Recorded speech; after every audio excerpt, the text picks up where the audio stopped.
哎，Hello 啊，大家好。今天非常期待我们又在这个时间，呃，其实你们时间我就不知道了，但反正我的时间是一样的啊。能讲这个可视化，还有讲好数据故事的。所以今天我们要讲的是 communication and visualization.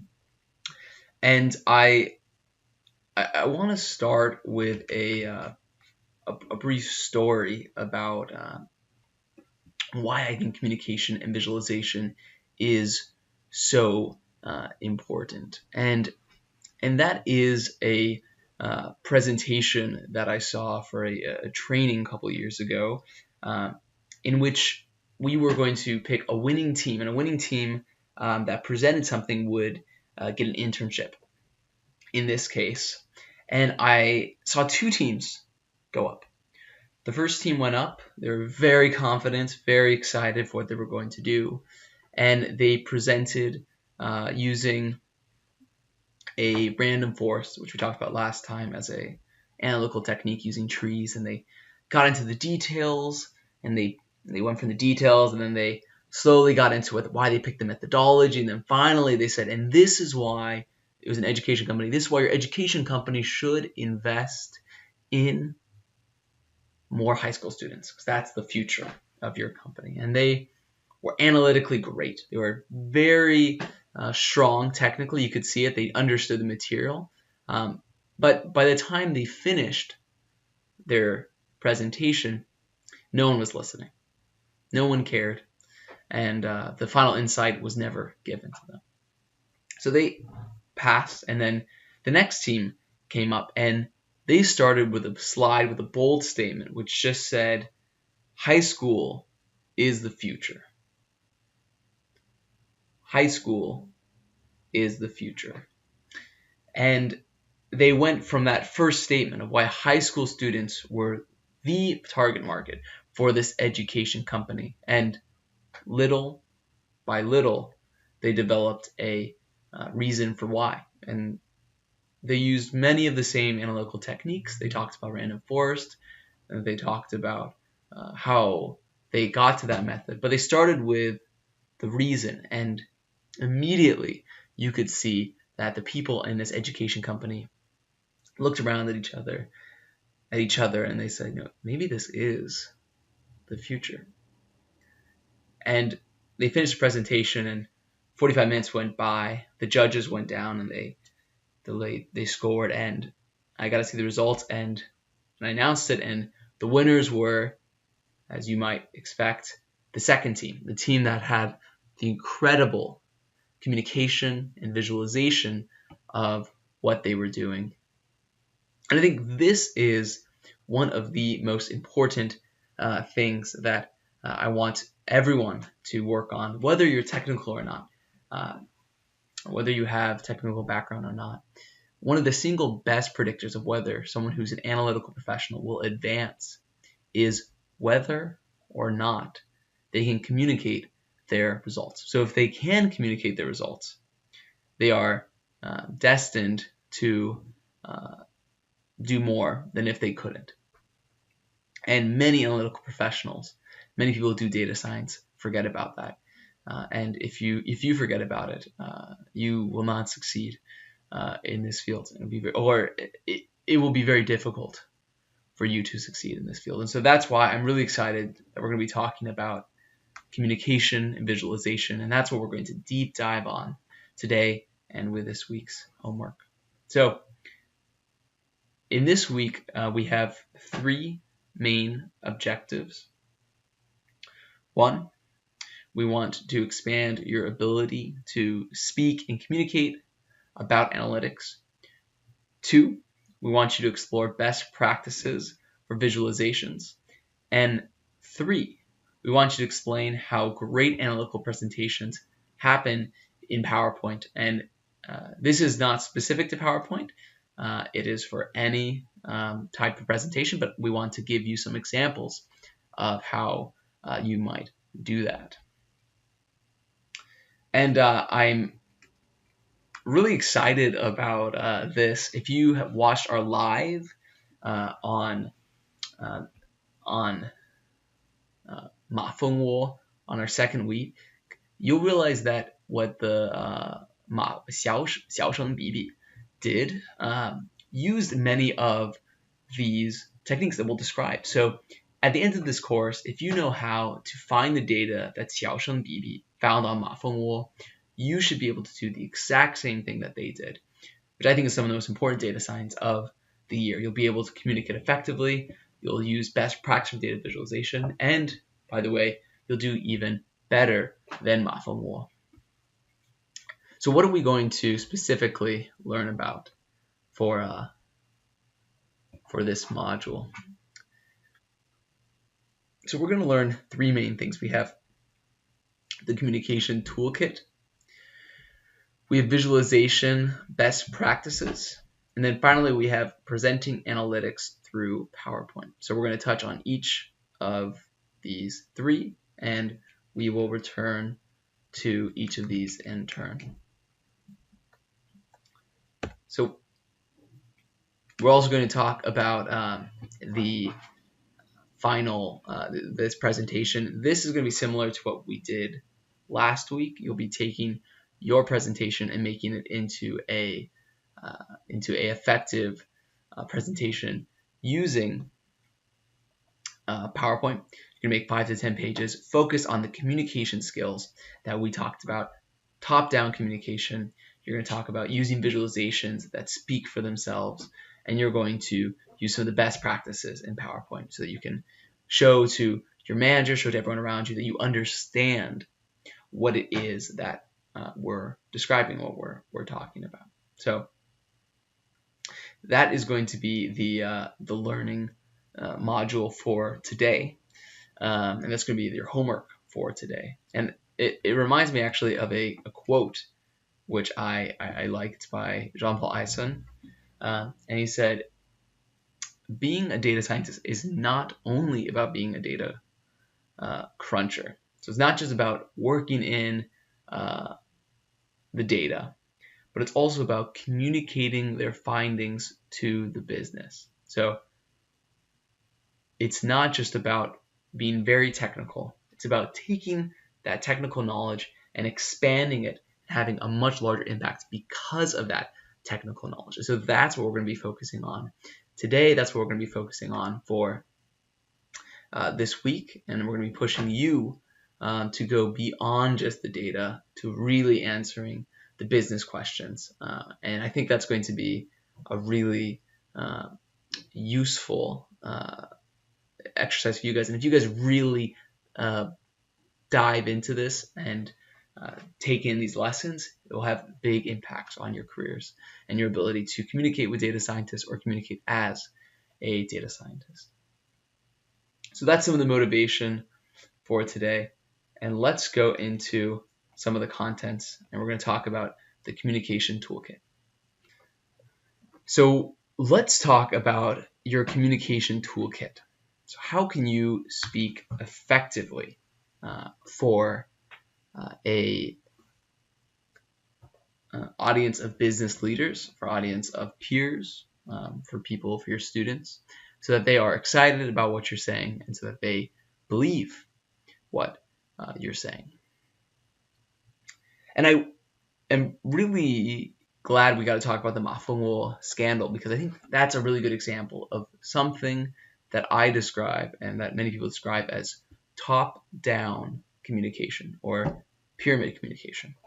And that is communication which starts from the first and most important point so that the other person understands it and then works down from there. Let me give you an example of communication which is not top-down, which you see all the time by data analysts. This is called bottom-up. 自下而上. Wow, cool. Bottom-up communication goes like this. So, really excited everyone is here today for this presentation. I want to tell you about all the things that I did.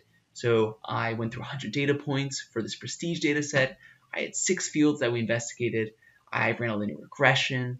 I found some variables that were interesting, like education is interesting. I didn't use random forests, and then I found some data inconsistencies. I got rid of one data point, and then the data wasn't too bad though, so I just kept going with this prestige data set. I had like 3 things that I thought were interesting. So looks like education was important. I found that out. Looks like high prestige is related to income. And then doctors seem to make a lot of money. So all of these things make me think that you should be a doctor. Okay, done. So what was that? What did I just do right there? What I just did is called bottom-up communication. And this is so common for data analysts. I went through each of the things that I did, and I understand, we talked about this on Saturday, it's really useful to talk about all the things that you've done, especially since you spend so much time on them, so you know them very deeply. But when you're talking with someone else who doesn't know as much and isn't even maybe as interested in all the details you went through, they're just interested in, so what does this mean for me? You bore them. And maybe you got bored already of listening to me talking about only 9 of the things. This is only one page, one PowerPoint slide, but I've seen 5, 10, 20 pages or PowerPoint slides that are all about methods and never get to the answer. So that's bottom-up communication, and that's a big mistake that a lot of data analysts make. They start with the details, they move up, and they finally get to the top level.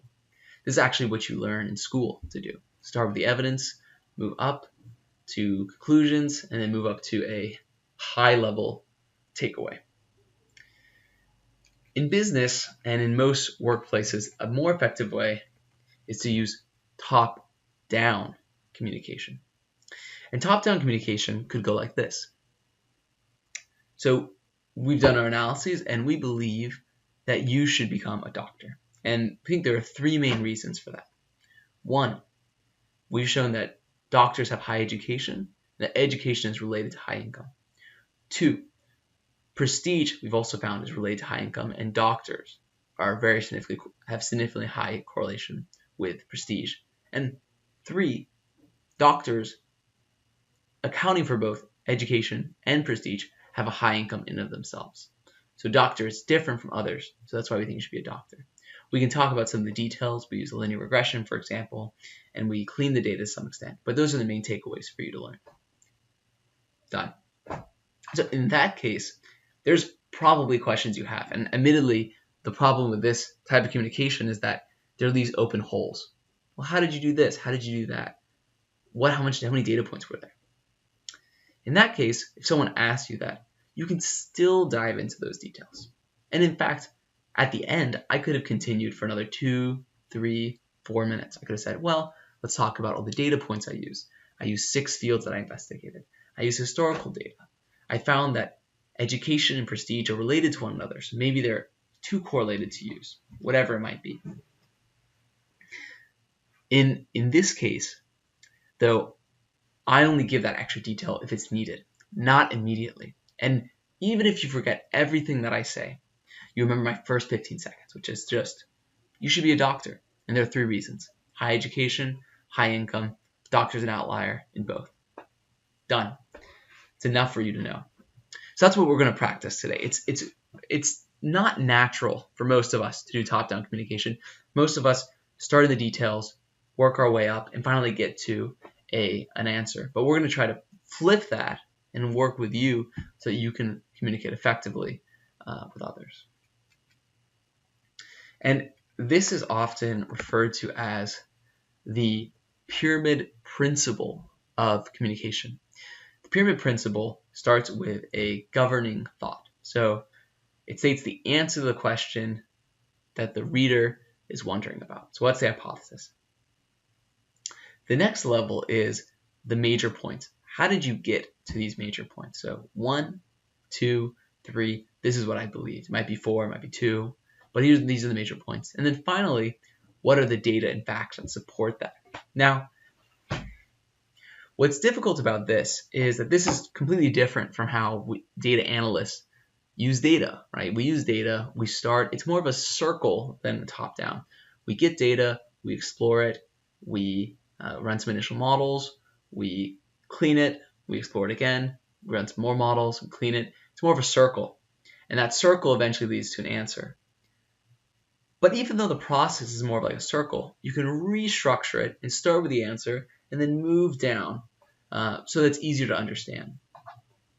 Just because you work in one way doesn't mean it should be communicated in one way. So another example would be, just because a car mechanic has to fix something and then go under the hood and look again and then, oh, it's actually a different bolt, fix another thing and then look under and then change it again, doesn't mean you as the car owner want to hear every part about how they fixed the car. You just want to know what went wrong, how did you fix it, what do I need to do differently. So this is top-down communication.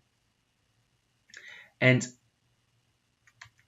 I think there's a great way to practice this with emails or WeChat messages, which you guys might have. So I'm sure you've written a email or a WeChat message to a boss or someone else, and it might have been a little bit long.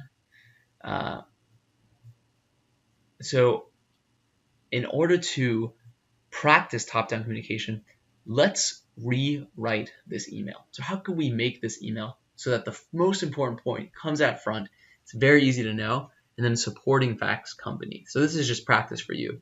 So I want you to spend 3 minutes taking this email and then pasting it on your word processor and then rewriting it so that it's shorter, make it about half the length, and it's more effective. Okay, I'll let you guys do that right now. So this is the original email. Let's move to what an answer might look like. And here's an answer that I came up with. So take a second, look at this. But I think here's some key things to look at. Early on, you know exactly what this email is about. So I want to speak about 2 thoughts I have to improve the presentation. I bullet them. 1, how can we show loss in a better way? And 2, how can I improve the presentation? Can we improve by flipping the order of the slides? So those are the 2 things that we laid out. And this uses the exact principle we described of top-down communication. So again, we look at this and we take, what's the main message? The main message is I have 2 things I want to tell you. 1, I think we should change this. 2, we should change this. So this is a reformatting of top-line communication. So here is another example for you guys. So I want you to take this page, take this PowerPoint page, and again reformat it so that it uses top-down communication. So we're starting with a relationship line, prestige, fill in a regression line. How can we change this so that it uses top-down communication? So I'll give you again 2 minutes. You can add a new title, you can add bullet points, you can describe what it is. I'll let you change it as you would like. So this is an example of the original email, and here's how I might improve it. So take a second to look at this. Immediately you'll see a few things. So the first is that in the very top right here, we call out the top line message of the page. So higher prestige, higher income. We then, your eyes are drawn to insights. So there's some jobs that break this relationship, but they seem fine. And then we use a linear regression line. And then we have some key takeaways over here. So, a positive relationship between prestige and income. And then prestige and income might have an exponential relationship. So some more things that you know. And finally, your eyes are drawn to the description of what this is. So this is the income versus prestige in 1971 in Canada. And then you look at these graphs. That's everything that you need. It even has the details. But when you look at the details are the smallest. This is the smallest. And the things which stand out are the top line messages. Right here we have, wow, the higher prestige you have, the more income you make. There are some ways that this is not true, so this provides credibility. But here are the main takeaways. And then finally, here's all the details that you're looking at. So that's a great example of top-line communication. We'll be practicing that in a little bit with you. So let's move on to some visualization best practices. This is some really exciting stuff. How can you make great visualizations that people are intrigued by? They find them interesting and unique. And we're going to describe some of the best practices for that.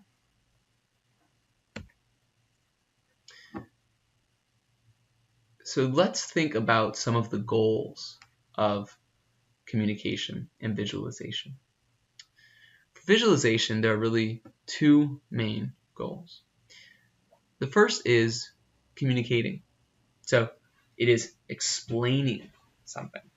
So if I want to show you visualization of, for example, the previous visualization was, I'm explaining to you that, oh, it looks like prestige. The more prestige you have, the more income you have. Or more income you have, the more prestige you have.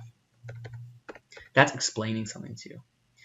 It's providing evidence and support. If I was making an argument that prestige and income were related, that would support it. And I'm trying to influence you to make you believe the same thing that I believe. So that's communicate. The second thing is to analyze and trying to explore what's actually happening there. So it's exploratory. You're looking through the situation. You're trying to figure out, is this what I think is true? And this is the visualization you were likely doing in your homework. You're trying to figure out, does this make sense? Is it what I expect? Is it not what I expect? And that's what exploration is all about.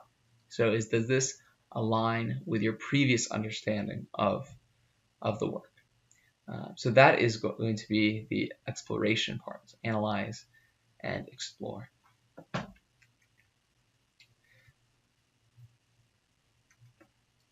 One way to do this is by making call-outs. This is a really effective communication about Barry Bonds' use of steroids and the race to the most number of home runs. So in the U.S., one of our favorite sports is baseball, and one of the big races, which happened about 10 years ago, was to claim the all-time record for most number of home runs. And the winner of this is the player that has the most consistent number of seasons with a large number of home runs. And you can see that Barry Bonds, is a player at the time, is trying to catch up to the leader, who is right now is or at the time was Babe Ruth and Hank Aaron. So one thing that's great about this is how visual it is and how it walks you. So immediately you're drawn to this visualization. You see this curve go up. This is Barry Bonds. And then right after that, you look at these numbers. This is the number of home runs they have. You know that this is saying the pursuit is on, that they are chasing after each other. And there are call-outs. And this is really important. You say, okay, well, here is the season in which Barry Bonds began, we believe, to take steroids. This is when he got injured after the game, and so couldn't play. And then here's another call-out about how people do home runs after 34. So for each of these, you can see other people who are trying to follow up and are trying to follow what the story is. But the story is very clear. Even if you don't speak English, you can see, wow, okay, so this person is catching up here. Will they catch up? And every point is very clear. This is a great example of a very effective visualization of baseball. But not all visualizations are created equal. I'm about to show you what has been described by Edward Tufte, and Edward Tufte is one of the most famous visualization uh, leaders, thought leaders, about what he calls the best visualization of all time. And that is about Napoleon's retreat in 1815. So a little history lesson, which we're going to learn about through this visualization. So in 1812. So in 1812, Napoleon, who has conquered almost all of Europe, is setting his sights on the rest of Europe. And at this point, the Russian Tsar decides that he has seen too much of Napoleon. Napoleon is trying to create a treaty with Russia to blockade and put an embargo on the UK, on Britain at the time, in order to prevent them retreating, so that they're weakened, so that Napoleon can take over the United Kingdom. The Russian Tsar, the leader at the time, says, no, I'm not going to do this blockade of the UK. And they create an alliance with the United Kingdom, with Great Britain at the time. At this point, this makes Napoleon mad, and Napoleon believes that he can take over the rest of Russia. He can take over the rest of Europe when he destroys and takes over Russia. And so he plans an invasion of Russia. And they start with almost 300,000 soldiers. They go across Russia. And Russian Tsar's strategy is to move back little by little, and they're burning everything in their way, so that the soldiers, the French soldiers of Napoleon, have no food. And little by little, Napoleon's soldiers begin to die off. Initially by starvation, fever breaks out. There's a few diseases that also spread throughout. And then by the time Napoleon gets to the capital, he realizes he has to retreat. So he begins to retreat back. And again, death after death after death. And by the end, there's around 10,000 soldiers of the original 300,000 that go on this almost year-long campaign. So that is the visualization. That's the story. I'm sure you can feel it, how terrifying and gruesome the story is. And that's what this is actually trying to show you. But it's not doing a very good job. You can do a better job if you think about what does the reader need to know. So here is a graphic which describes that, and I'm going to show you a improved version. This describes Napoleon's attack in 18. This represents the amount of soldiers initially. You can see that this is where they retreat for the first time. The black lines retreat. And you can see this line decreasing little by little by little until finally they reach Moscow and they begin to retreat again. And here on the bottom, you actually see the temperature.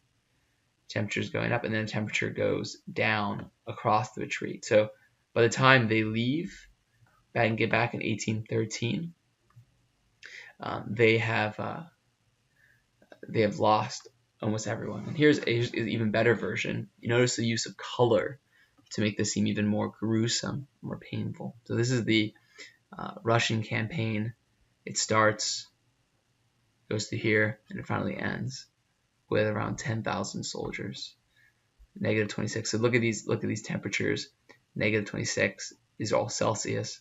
-9, and so of the original this number of soldiers, only this number survives the year-long campaign. And this is described by Tufte as one of the best visualizations of all time because it's incredibly visceral and real what happened. You can see this is the march. They're marching across Russia from France to Russia, and these are all of the losses they've had over time. And it is one of the one of the most painful visualizations I've ever seen. But you can really feel how gruesome and brutal this visualization was. So I want this visualization to be an inspiration for you to realize how powerful this the tool of making great visualizations can be. And so let's talk about some of the main parts of an effective visualization. And there are, in fact, 4 main parts. The first is to keep it simple. You don't need to do anything more than what's necessary. Don't try to add any extra colors, whatever it might be, extra lines. Don't make it 3-dimensional. Keep it simple. 2, use the right display. We're going to talk about how some displays are actually very hard to understand for humans, and some displays are much easier for humans to understand. C, use color strategically. The rule of thumb here is don't use ever more than 5 to 7 colors. Try to stick to under 3 when possible. If you notice, there's really 2 main colors, maybe 3 if you consider this line, but the main 2 colors are right here. And then 4, understand what your audience knows and what they don't know. Understand where your audience is coming from. So A, B, C, and D. So these are the 4 things we're going to push for you to understand before you make a visualization.